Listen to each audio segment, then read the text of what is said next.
The staff called her the Little Hurricane. Not to her face, of course. To her face, they were silent, terrified ghosts in the halls of the Sterling mansion.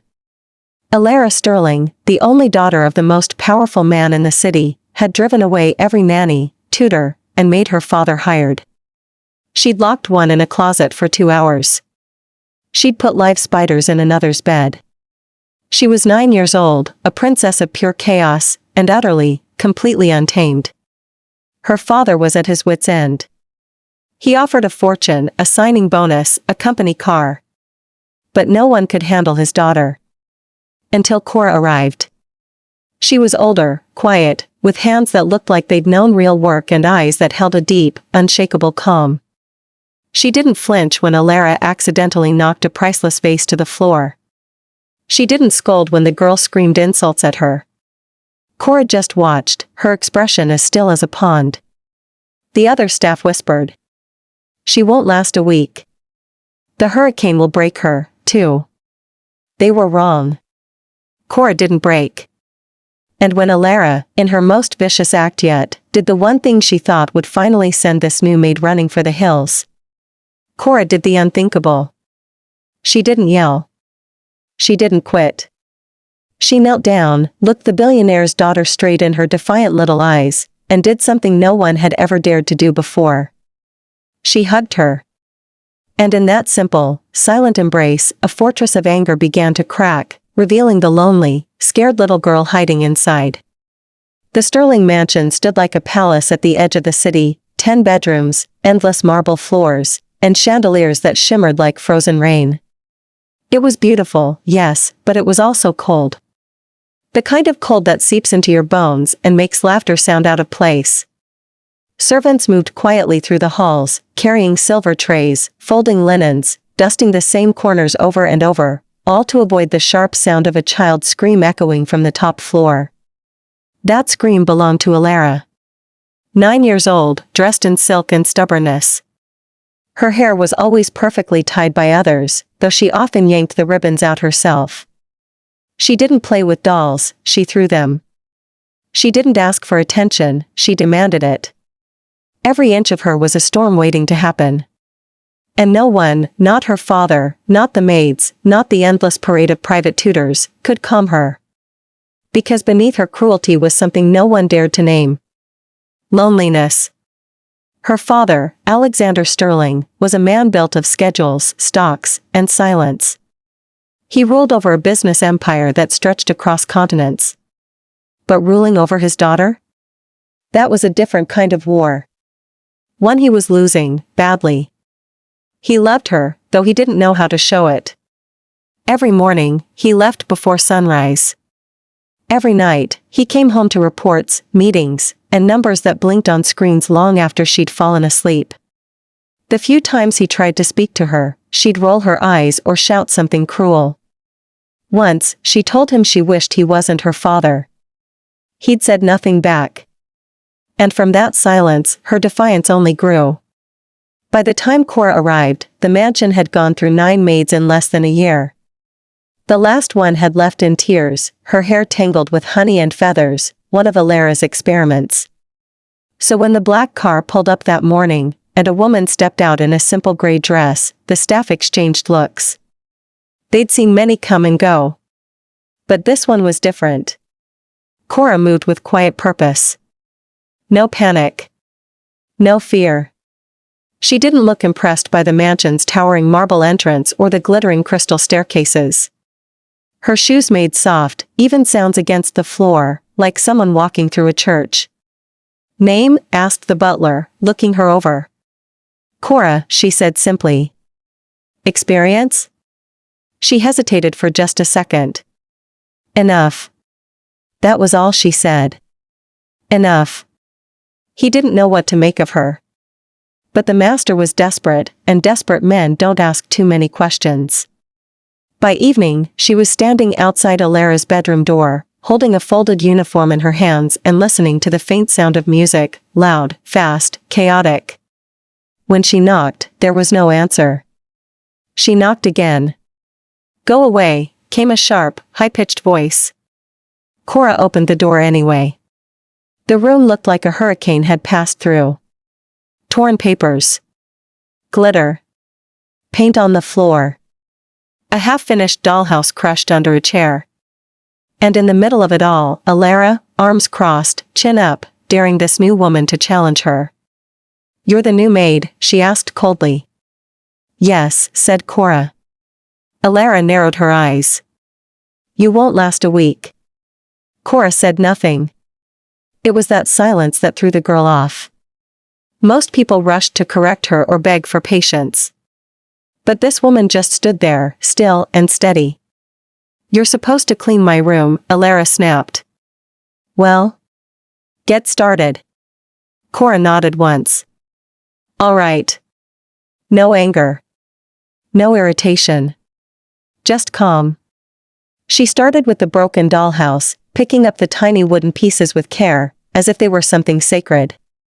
Alara watched, confused.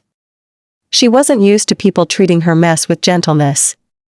So she tested her. When Cora turned away, Alara pushed a paint can off the table. It hit the floor with a splash, bright blue streaks spreading across the marble. Cora turned. Looked at the mess. Then at the girl. And she smiled, not a mocking smile, but something soft, something that said, "You can try, but I'm not afraid of you." That smile, that quiet, fearless calm, was the first real challenge Alara had ever met. That night, the mansion staff whispered again in the kitchen.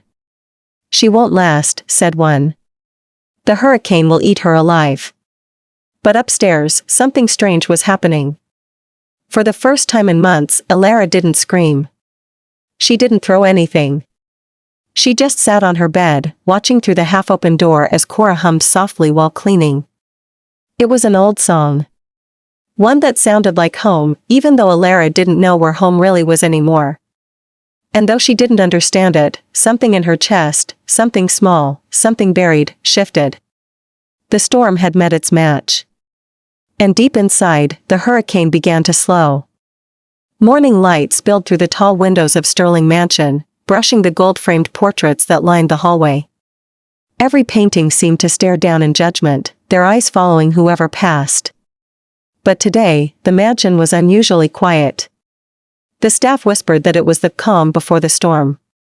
Because Alara Sterling, the little hurricane, had not thrown a tantrum all morning. And when Alara was quiet, that was never a good sign. Down in the kitchen, the cooks moved carefully. The gardener refused to trim the hedges near her window. Even the chauffeur delayed his usual engine checks. They all knew something was brewing. And upstairs, in her room filled with broken toys and scattered jewels, Alara sat at her desk, plotting. Cora had lasted 3 days, longer than anyone else in months. No yelling, no crying, no quitting. Just silence, and that steady, unnerving calm. Alara didn't understand it. She'd screamed. She'd spilled juice on her dress. She'd hidden her shoes. She'd even dumped glitter in Cora's mop bucket. Yet the woman didn't flinch. Every act of defiance bounced off her like pebbles against stone. So the girl decided to do something worse. Something that would surely make this woman run like all the others. Because deep inside, though she'd never admit it, Alara wanted her to run. That way she could prove, once again, that no one ever stayed. That afternoon, Cora entered Alara's room carrying a tray of tea and biscuits. The scent of chamomile filled the air, gentle and sweet. She placed it on the small white table beside the window, where the city stretched far below, skyscrapers, traffic, and the glittering pulse of wealth. "Your father asked me to make sure you eat," Cora said softly. Alara looked up from her drawing, dark, messy strokes of black ink covering the page. "He asked you," she sneered. "He doesn't ask anyone for anything." Cora smiled faintly. "Perhaps you're the exception." Alara snorted and looked away. "He doesn't care about me. He cares about being seen with me." Cora didn't argue. She simply poured tea into the porcelain cup, her movements graceful, precise. "You must be thirsty," she said. Alara frowned. "You talk too much." Cora didn't reply. The silence stretched, long and heavy, until Alara finally slammed her book shut and glared at her. "Why don't you ever get mad?" Cora looked at her, her eyes calm but kind. "Would it make you feel better if I did?" Alara blinked, confused. "You're supposed to yell." "Everyone does. That's what people do when I. She trailed off. Cora finished for her. "When you try to make them leave?" Alara's face hardened again. "I don't try. They leave because they can't handle me." "Or," Cora said quietly, "because you won't let them stay." Something flickered behind Alara's glare, a tremor, a hesitation. But it disappeared just as fast. "You don't know anything about me," she snapped. Cora nodded. "Not yet." She turned to leave, but that single phrase, "not yet," hung in the air like a challenge. Alara's fists clenched. She needed to prove her rightness. She had to make this woman leave. So she waited until evening, when the halls were dim and silent. The kind of silence that made every footstep sound like thunder. When Cora returned to turn down the bed, she found Alara sitting cross-legged on the floor beside an open jewelry box. Dozens of diamond necklaces, rings, and bracelets glittered under the lamplight. "Your father's things?" Cora asked calmly. Alara smirked. "Mine, technically." Cora said nothing. She watched as the girl picked up a diamond earring, dangled it between her fingers, then dropped it into her glass of milk. "Oops." Cora bent down and gently retrieved it, wiped it clean with a napkin, and set it aside. Alara narrowed her eyes. "You're supposed to care. You're supposed to yell that I'm spoiled, that I'm wasting money, that I'm," Cora cut in softly, "that you're lonely?" The girl froze. For a heartbeat, there was no sound. Not the hum of the lamp, not the ticking clock. Just that word, lonely, hanging in the air like something fragile and forbidden. Alara swallowed. "I'm not lonely," she said, her voice barely above a whisper. Cora only smiled sadly. "You remind me of someone I used to know." Alara frowned. "Who?" But Cora didn't answer. She simply turned to fold the blankets. The girl's curiosity burned. No one ever didn't answer her questions. "Who?" she demanded. Cora looked at her with eyes that seemed far older than her face. "Someone who lost too much too young." Alara's voice wavered. "You mean, me?" Cora met her gaze. "I mean both of us." The words hit her like thunder. Before she could stop herself, Alara shouted, "Don't pretend you understand me," and flung the milk glass across the room. It shattered against the wall, white liquid running down like spilled paint. Cora didn't flinch. She simply looked at the mess, then back at the trembling girl in front of her. "You're angry," she said softly. "That's all right." Alara's face crumpled, but only for a second. Then she turned, stomped toward the door, and slammed it shut behind her. Hours passed. The mansion slept. The city lights outside flickered against the tall glass windows. But Cora sat awake in the dark, staring at the small photograph she kept folded in her apron pocket, a faded image of a little boy, smiling in the sun. She traced the edge of the photo with her thumb, her eyes distant. Then she whispered, barely audible, "She reminds me of you." She slipped the photo away just as the door creaked open. Alara stood there, in her nightgown, silent. Her eyes were red, her voice small. "I couldn't sleep." Cora didn't move. "Would you like me to read to you?" Alara shook her head. "No. Just, stay here." It was the first request the girl had ever made without anger. Cora nodded once and sat beside her on the bed. For the first time, Alara didn't pull away. She just lay down, eyes fluttering shut, breathing slow. Minutes passed, then an hour. And somewhere in the quiet, Cora reached out, gently brushing a strand of hair from the girl's forehead. "Good night, little hurricane," she whispered. But what neither of them knew was that the true storm hadn't even begun yet. Because the next day, Alara would do something so cruel, so desperate, that it would push both of them to the breaking point, and force Cora to do the unthinkable. Morning came quietly to the Sterling mansion. The sun poured through the tall glass windows, soft and golden, touching the marble floors with warmth that the house itself never seemed to hold. Downstairs, the staff moved like ghosts again. No laughter. No chatter. Because word had spread, something had happened between Alara and Cora the night before. No one knew what exactly, but they could feel it. The house felt different. The little hurricane had been strangely still all morning. No yelling. No smashing. No pranks. Just silence. And in the Sterling mansion, silence was never peace, it was warning. Cora was in the laundry room, quietly folding linens when she heard it. A crash. A scream. Then a shout, sharp and terrified, coming from upstairs. She dropped everything and ran. At the top of the stairs, a maid came rushing past, eyes wide with panic. "It's the girl." But before she could finish, Cora was already gone, sprinting down the hall to Alara's room. The door was open. The floor was covered in glittering shards of glass. And there, standing amid the wreckage, was Alara Sterling, trembling, breathing hard, her face pale. The huge mirror above her dresser lay shattered, its silver surface broken into 100 fractured reflections, each one showing a different piece of her small, furious, frightened face. In her hand was one of the diamond necklaces from the jewelry box. The clasp had snapped. The pearls lay scattered across the floor like tears. "I didn't mean to," she shouted when she saw Cora.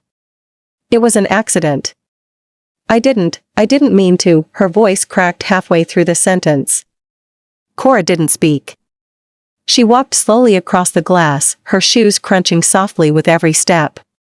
Alara backed away, her small chest heaving. "Don't come near me. You'll tell him. You'll tell my father and he'll yell again, he always yells." Her voice broke into sobs. Cora stopped just in front of her, close enough that she could see the fear glistening in the girl's eyes, the fear that wasn't about punishment, but about being seen. Because for all her chaos, Alara was terrified of being seen for who she truly was. "Your hand," Cora said quietly. Alara looked down, a small cut ran across her palm, a thin line of red. "It's nothing," she muttered. But Cora reached gently for her wrist. "May I?" Alara hesitated, then nodded once. Cora took her hand, cleaned the wound with a soft cloth from her apron, then wrapped it carefully with a strip of white linen. No scolding. No lecture. Just care. And that was what broke the girl. Tears fell, fast and messy, dripping onto the linen. Cora said nothing. She simply waited. Finally, Alara spoke, voice trembling. She said she'd stay. "My mom." She said she'd stay. Cora froze. It was the first time the girl had ever mentioned her mother. Alara's voice came in broken pieces. "She got sick. Then she left. They said she went to the hospital, but she never came back. And Daddy, he stopped talking to me. He just stopped." Her small hand shook. "Everyone leaves. So I make them leave first." Cora knelt down, lowering herself to Alara's eye level. "That's why you scare them." Alara nodded weakly. "So they can't be the ones to hurt you," Cora said softly. Alara sniffled. "You're going to leave too." Cora looked at her, really looked, and said, "I won't." The girl shook her head, furious now. "You will. You all do." And then, in her desperation to prove it, Alara shoved the table. The tray of teacups wobbled, tipped, and fell. Porcelain shattered. Tea splashed across the carpet. The noise echoed through the mansion. Cora's heart broke, not because of the mess, but because she saw what was really behind it, a little girl screaming for someone, anyone, to stay. "Go on then." Alara yelled, her cheeks streaked with tears. "Leave. Just like everyone else. Go tell Daddy you can't take it anymore. I don't care. I don't need you." Her voice cracked into a sob on the last word. Cora stood very still. Then she did something no one had ever done in that house. She walked through the broken glass, knelt down beside the crying child, and gently pulled her into her arms. Alara gasped, stiffened, tried to fight, but then, suddenly, she stopped. Cora didn't say a word. She didn't scold. She didn't explain. She just held her. A soft, steady heartbeat against the chaos. It was the first time in years that anyone had touched her without anger or pity. At first, Alara didn't know what to do. Her small hands were trapped between them, fists still clenched. But as seconds passed, the fight drained out of her. Her breathing slowed. Her fists loosened. And then, finally, she broke. She sobbed into Cora's shoulder, her tiny body shaking, her tears soaking the maid's gray dress. "I'm sorry," she whispered between sobs. "I didn't mean to. I just didn't want you to go." Cora closed her eyes and held her tighter. "I know, baby. I know." That was the moment the hurricane ended. Not with punishment. Not with fear. But with love. Later that night, when Alexander Sterling returned home, he found something he hadn't seen in years: peace. The house was quiet, but not the tense, fearful kind of quiet. This was different. He followed the faint sound of music up the stairs, the same old tune Cora always hummed. And there, outside Alara's room, he stopped. Through the half-open door, he saw them. His daughter asleep in bed, her hands still wrapped in linen. And beside her, in a chair, Cora, sitting with her eyes closed, humming softly. For a moment, the billionaire forgot who he was. Forgot the meetings, the deals, the empire. He just stood there, watching his little girl breathe calmly for the first time in years. He cleared his throat softly. Cora looked up. Their eyes met. "She fell asleep," Cora whispered. "I see that," he said quietly. His voice wavered. I haven't seen her sleep like that since her mother." He didn't finish. Cora nodded. "She misses her."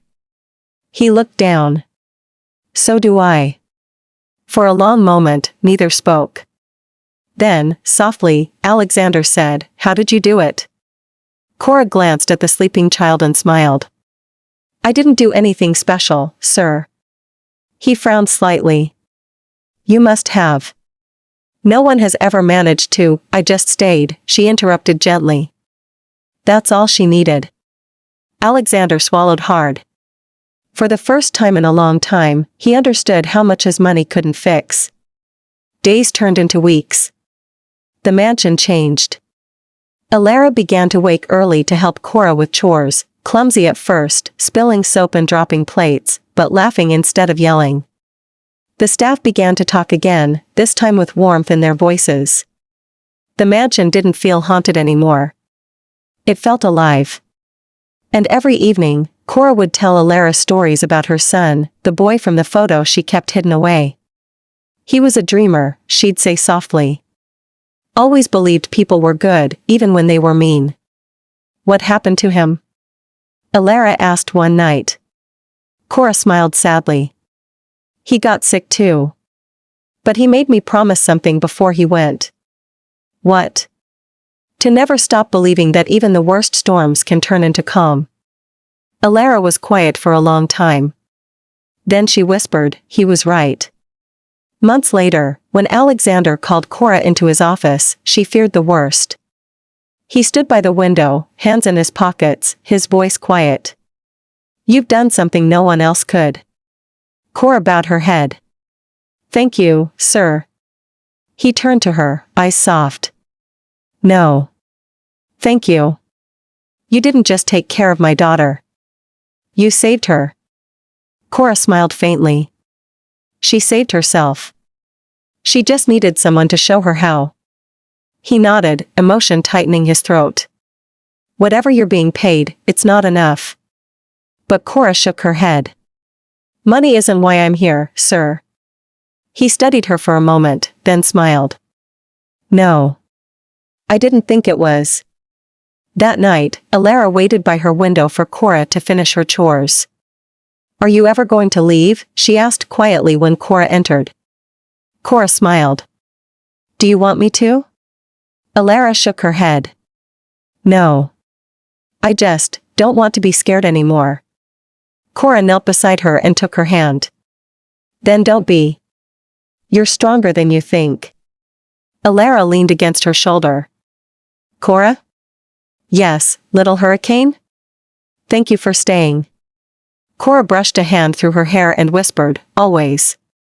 And outside, beyond the tall glass windows, a soft wind stirred through the city, not a storm, not a hurricane, but a breeze.